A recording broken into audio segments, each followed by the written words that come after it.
Welcome back, welcome back. Change has come to America. The words of Barack Obama, this week voted as the first black president of the United States. But that change won't wait until President-elect takes over in January.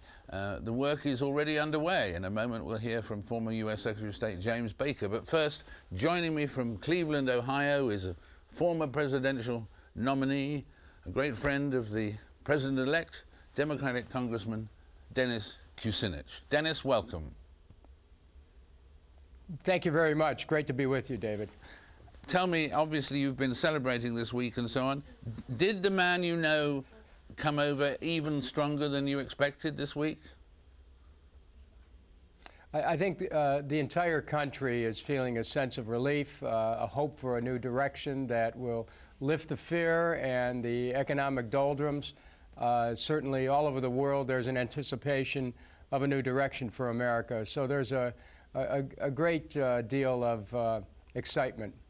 Yes, the excitement is in many ways worldwide, I think. What would you think is the most important change in the current policy that he will have to make quickest? What's the most important change in an Obama administration compared to a Bush one? President Obama will have to zero in immediately on restoring the American economy. We're headed towards a deep recession.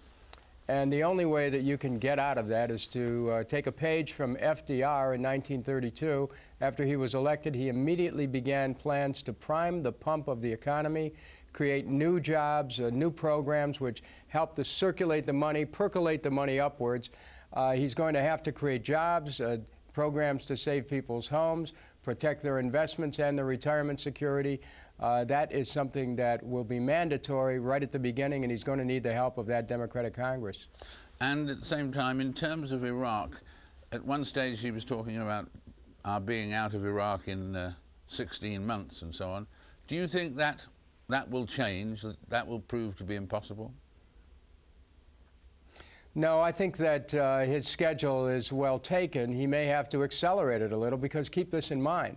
Iraq is not simply a diplomatic problem, it's a budget problem as well. And it's blowing a hole in the U.S. budget. President Bush took it off budget. But when you start to factor in the cost of the war, plus the ongoing cost of building up the military that's on the budget, you're looking at a situation that's financially unsustainable. So President Obama is going to have to factor that in, as well as move quickly to build relationships with allies with whom he can help offload some of the security responsibilities that the United States took up under the Bush administration. What do you think of those two or something else? What will be the greatest problem he faces? There's the economy first, and there is secondly Iraq.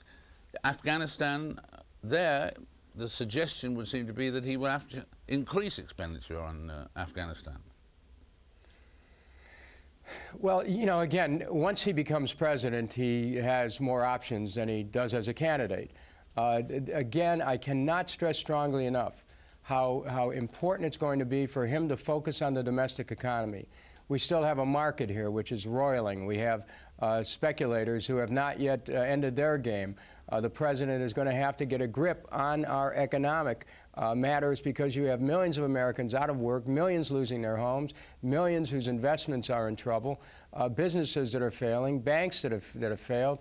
We're looking at an economic catastrophe unless we have immediate intervention on the scale of a New Deal type program. So that given, the president has to handle multiple matters simultaneously. You're correct. He's going to have to take a new measure of Iraq and Afghanistan. He's committed to shifting attention to Afghanistan. He may be able to do that. That may prove vexing as far as the resources to do that. And again, the United States is not going to be able to move unilaterally as it did under President Bush, because that proved to be a failed doctrine. Unilateralism, preemption, first strike was just a dead end. And what about, as you rightly say, about the importance of the economy and all of that, Dennis, who will be the major contenders for Treasury Secretary? That suddenly becomes a more important role than ever. There's a lot of There's a lot of talk about Mr. Paulson remaining on as in order to stabilize the Treasury policy. Of course, you know, I personally have great differences with Mr. Paulson over the whole issue of the bailout. But it seems that he will stay on for a while. Of course, there's talk of Mr. Rubin possibly moving in, someone who you know, is familiar with markets and also served under President Clinton. Who's ever there, I think, is going to have to do a couple things. First of all, I think there'll probably be a certain amount of status quo, like it or not. But the truth of the matter is, government is going to have to prime the pump of the economy in a way that it hasn't done for perhaps 70 years. And we need to think seriously about the role of the Treasury Secretary in doing all that. It's going to be a little bit different role than had been anticipated than perhaps a year ago. That's a very, very good point. Dennis, thank you so much for that overall view of where we go from here, and we look forward to having you with us again soon. Thank you. I'll look forward to seeing you in London. Thank you. It's a date. And joining me now from Houston, Texas, to talk about the challenges facing the new president-elect and the Republican Party is former Secretary of State under George H.W. Bush, James Baker. Jim, welcome. Let me begin by asking you... Thank you very much, David. Bless you. Starting, I guess, with the Republican Party, what do you think the party has to do next? Well, the party has to do what every party out of power has to do following a presidential election.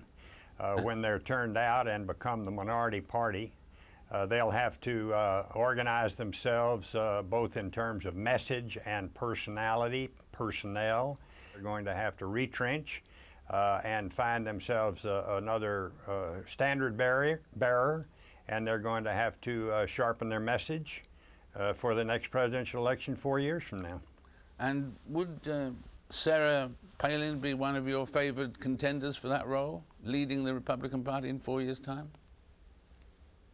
Well, you know, it's way too early to start talking about who might lead the Republican Party in 4 years, but I will say this about the governor of Alaska. She did something that John McCain, Senator McCain, desperately needed to have done. She mobilized the base of the party.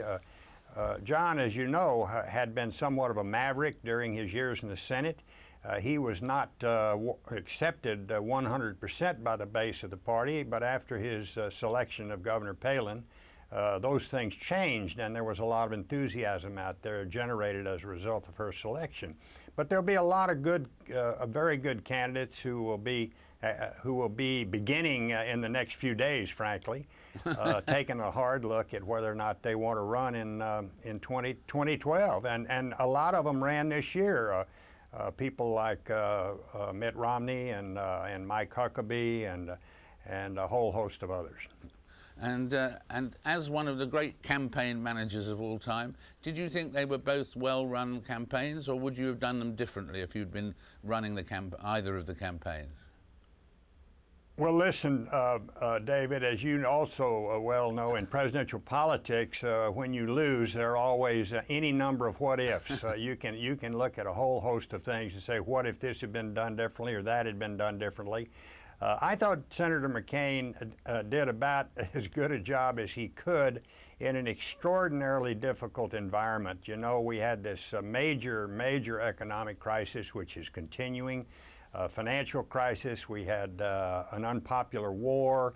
We'd been in power for 8 years. It's only one time since the 1950s, David, where one of our major political parties has been able to keep the White House for 12 years. Usually after 8 years, the American people want change and they turn the incumbent party out.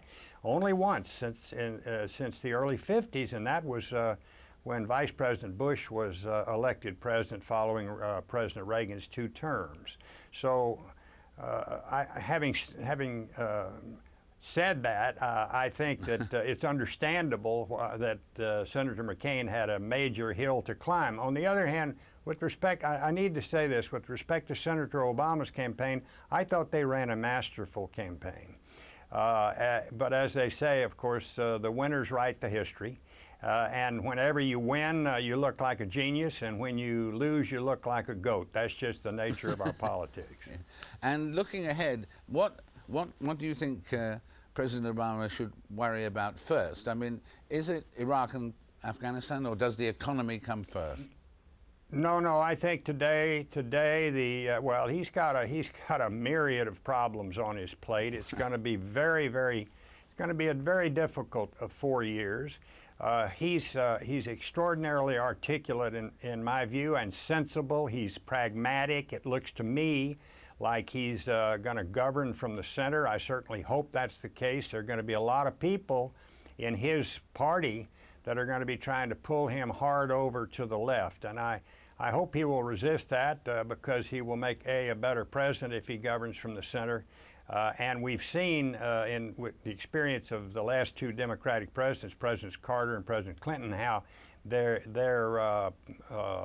allies in the House and Senate tried to pull them over to the left. And the biggest problems they had, frankly, were their allies in the Congress. He's going to have to deal with this terrible economic problem, both on a global basis and on a domestic basis, and then he's going to have to confront some of the other global issues that are out there: proliferation of weapons of mass destruction, terrorism, climate change, energy. There's a whole host of them, migration.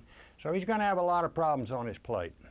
And if you were president, I mean, and you've studied so much the Iraq War with your report and so on, I mean, what do you think is a practical length of time that we'll be there in Iraq? 16 months or longer? Well, as the David, as the Iraq Study Group report said, we're going to be in Iraq for a long time to come. That doesn't mean that we have to have as many, like 15 or whatever it is we now have there, combat brigades in Iraq. But we will have to have a rather substantial presence in special operations forces and things like that to chase down al-Qaeda in Iraq and preserve some semblance of security. But he will begin, I think, to implement a lot of the recommendations in the Iraq Study Group's report, and he will begin, I think, to responsibly draw down our combat brigade forces in Iraq, something that he needs to do. He needs to do it both from a budgetary standpoint, that presence there is costing us $10 billion a month, and he needs to do it as well so that we can confront the ever-increasing challenge in Afghanistan. So he's going to have to balance a lot of, he's going to have a lot of balls in the air that he's going to have to balance. But if you take a look at the way he ran his campaign, if you listen carefully to what he said, I think all Americans should be very hopeful. That we're going to have a new president, we're going to have a new Congress, we have a whole host of problems out there, and we need to all pitch in and do what we can to support that effort that he's going to have to make. Thank you so much for joining us, Jim. Thank you for that tour d'horizon that we've just had for our French viewers, and thank you very much for all of that, and I look forward to seeing you soon. Thanks a million. Thank you, Dave. Thank you, David. In a moment, proof, if it were needed, that great things can come in small packages. Ronnie Corbett's a good example of that, but so is Danny DeVito, actor, producer and all-round Hollywood legend. Join us after the news.